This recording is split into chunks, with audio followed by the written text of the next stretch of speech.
Well, it was very nice to meet you, Father, but I'm afraid I need to get back to work. Yes, yes, of course.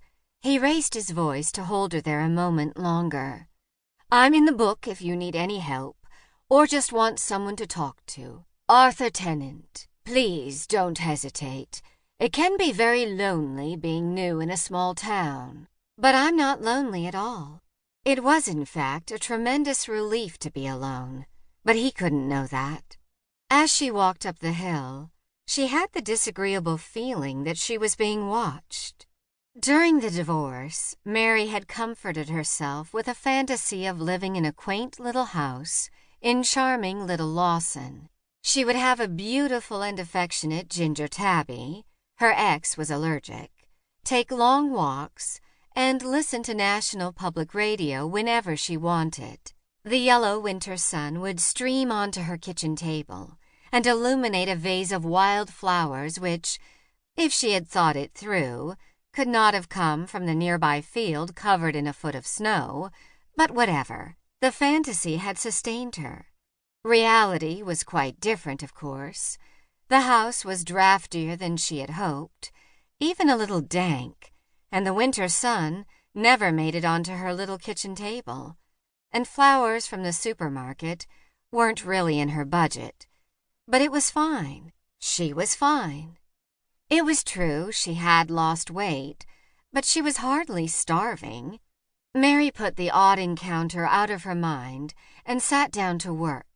She liked to think she had been granted permission to work from home because she was a talented editor who could take garbled manuscripts turned in by deranged authors and gently and diplomatically shape them into books.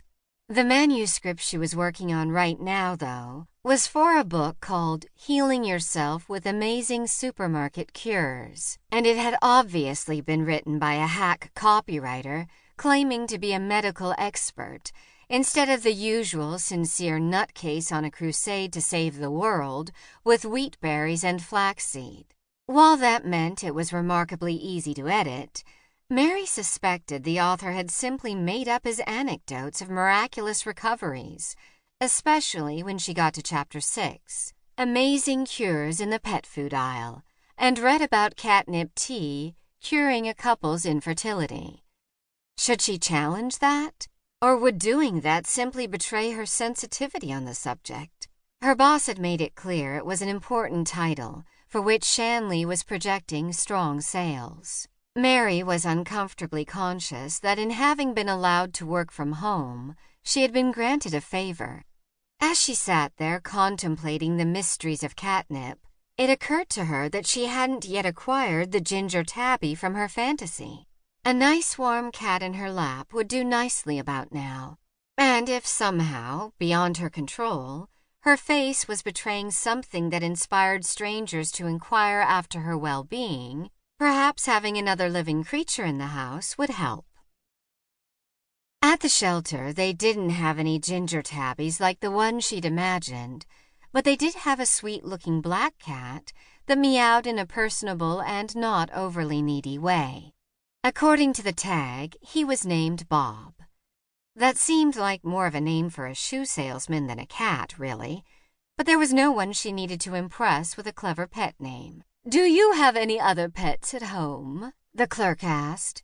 She was a tall, brisk woman who wore her hair in a practical silver bob and kept her reading glasses on a chain around her neck.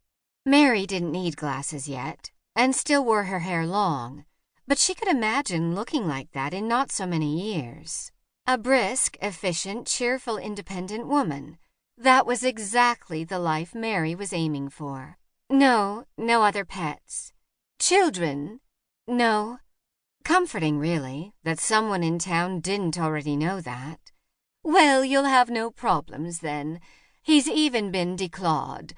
You don't plan to let him out, do you? Shouldn't I? No, since he's declawed. And Hill Street is murder on cats, I'm afraid. Okay, I'll keep him in, she agreed. The woman asked her to wait while she went to fetch a carrier. All the cats of Mary's youth had either died under the wheels of South Boston traffic or disappeared into the night. It might be nice to have the same one around. To keep listening to this audiobook, I've left you a link in the description so you can do it at no cost thanks to Audible's 30-day free trial.